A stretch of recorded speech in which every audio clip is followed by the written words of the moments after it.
একবার কোরআনটা প্রবেশ করান, আপনার কাছে বিশ্ববিখ্যাত আল্লাহর ওলি বিশ্ববিখ্যাত বাটপারে পরিণত হয়ে যাবে ভাই। আমি ইসলাম প্রচার করি ভাই, মায়ের খাই, দেশ ত্যাগ করে জেলে থেকে জীবন দিতে হয়, আর তারা ইসলাম প্রচার করে ভাই, জিলাফি খায়, খিচুড়ি খায়, ডাইল খায় ভাই। আসসালামু আলাইকুম ওয়া রাহমাতুল্লাহি ওয়া বারাকাতুহু। আমি আজকে আপনাদের সামনে সূরা মাউনের 6 এবং 7 নম্বর আয়াতটার তাফসীর করব ইনশাআল্লাহ। মানে আসলে বুঝতে হইব যে সূরা মাউন কি চাইছে, আর আমরা কি তার সাথে মিল আছে নাকি তা আমাদের চরিত্র, এটাই আজকে প্রমাণ করব ইনশাআল্লাহ। লাস্ট দুইটা আয়াতের তাফসীর, আল্লাযীনা হুম ইউরাউন ওয়া ইয়ামনাউনাল মাউন। আমি আগে একটা আয়াতের তাফসীর করে রেখেছি, আপনারা চাইলে শুরু থেকে দেখে আসতে পারেন। তাহলে দুইটা আয়াতের মধ্যে আল্লাহ পাক কি বলছে, আল্লাযীনা হুম ইউরাউন, ওই মানুষগুলো সরাসরি আল্লাহর কিয়ামতকে অস্বীকার করে। কোন মানুষগুলো? আল্লাযীনা হুম ইউরাউন, যারা লোক দেখানো কাজ করে। আপনি যে কোনো কাজ করেন, যদি আপনি লোক দেখানোর জন্য করেন, আপনি সরাসরি আল্লাহর কিয়ামতকে অস্বীকার করবেন ভাই। শুধু নামাজ পড়া লোক দেখানো এটা না, আপনি যে কোনো কাজ যদি আপনার মনে অন্তরের ভিতরে না থাকে, যদি আপনি খালি টুডে বইলা যান, উপর দিয়ে বইলা যান, তাহলে আপনি সরাসরি আল্লাহর কিয়ামতকে অস্বীকার করবেন ভাই। মানে আপনি মিলায় দেখেন ভাই, আমার কথাগুলো যে আপনি বাধ্যতামূলক মেনে নিতে হবে তা না, আমার কথাগুলো যদি সঠিক হয় তাহলে আপনি মেনে নেবেন ভাই, যে আমার কথাগুলো ভুল নাকি। আল্লাহর রহমতে আল্লাহর কুরআন তো আর ভুল নাই ভাই, আল্লাহর কুরআন কি ভুল আছে কোনো? তাহলে এটাই, আপনি লোক দেখানোর জন্য যে কোনো কাজ করেন, নামাজ, রোজা, সংসদ, কথা বলা, যে কোনো কাজ যদি আপনি লোক দেখানোর জন্য হয়, আপনি সরাসরি মুনাফেক, কারণ আপনি আল্লাহর কিয়ামতকে অস্বীকার করেন, আপনি সরাসরি জাহান্নামে আপনাকে আল্লাহ নিক্ষেপ করবে। পরের আয়াত, ওয়ায়ামনাউনাল মাউন। মাউন শব্দের শাব্দিক অর্থ হচ্ছে গিয়ে ব্যবহারিক জিনিসপত্র।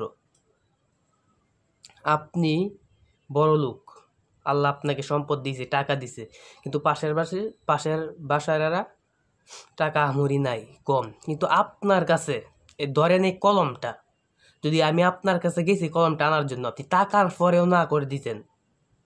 কলমটা আছে আপনার কাছে, আমি গেছি আপনার কাছে কলমটা নেওয়ার জন্য, কিন্তু আপনি টাকার পরেও না করে দিয়েছেন, আপনি সরাসরি আল্লাহর কিয়ামতকে অস্বীকার করেন। শুধুই কলম না, আল্লাহ বর্ণিত করছে দা, কুড়াল, এসব বিষয়, কারণ মানুষের ব্যবহারিক জিনিসপত্র এসব ছাড়া আল্লাহর মতো মানুষ চলতেই পারে না। আপনার কাছে টাকার পরেও আপনি যদি না কইরা দেন, তাহলে আপনি সরাসরি আল্লাহর কিয়ামতকে অস্বীকার করবেন ভাই। এখানেই শেষ।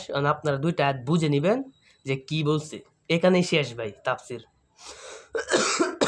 কিন্তু আমার এই ব্রেন থেকে আমি আপনাদেরকে কয়েকটা কথা জানিয়ে দিই ভাই, আপনি যে দলের এই লোক হন না কেন ভাই, আপনার ব্রেনের ভিতর সরাসরি কোরআন হিট করেন, যে আপনি নিজেকে নিজে প্রশ্ন করেন, যে একবার বসে ভাবিত যে সূরা ফাতিহা কি বলছে, সূরা মাউন কি বলছে, সূরা ইখলাস কি বলছে।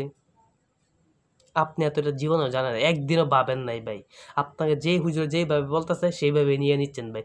কিন্তু ইব্রাহিম আলাইহিসসালাম হাজার হাজার পরীক্ষার পরে পাশ করছে। প্রথমে ভাবছে চন্দ্রকে আল্লাহ, তারপর ভাবছে সূর্যকে আল্লাহ, তারপর ভাবছে গরুকে আল্লাহ, কিন্তু আপনি একটিবারের জন্য ভাবেন নাই ভাই। কোন ফিরের আশায় পড়ে আসছেন ভাই? আপনি একবার কোরআন মানেন, আল্লাহ আপনাকে ঘরে বসার জন্য, তা আপনার মন ঘরে বসে থাকবে না ভাই। বাংলাদেশে যেই পরিমাণ বেদাত চলতেছে ভাই, আমি ইসলাম প্রচার করি ভাই, মায়ের খাই, দেশ ত্যাগ করে জেলে থেকে জীবন দিতে হয়, আর তারা ইসলাম প্রচার করে ভাই, জিলাফি খায়, খিচুড়ি খায়, ডাইল খায় ভাই।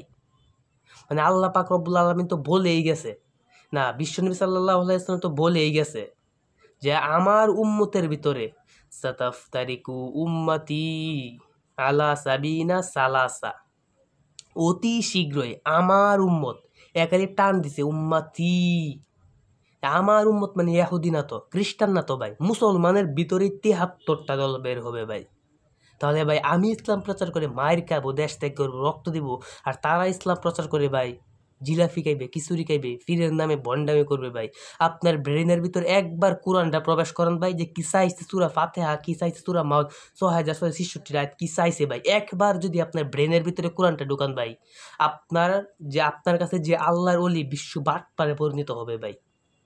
মানে আমি এই কথাটি আপনাকে জানাই দিলাম ভাই, একবার কোরআনটা প্রবেশ করান, আপনার কাছে বিশ্ববিখ্যাত আল্লাহর ওলি বিশ্ববিখ্যাত বাটপারে পরিণত হয়ে যাবে ভাই।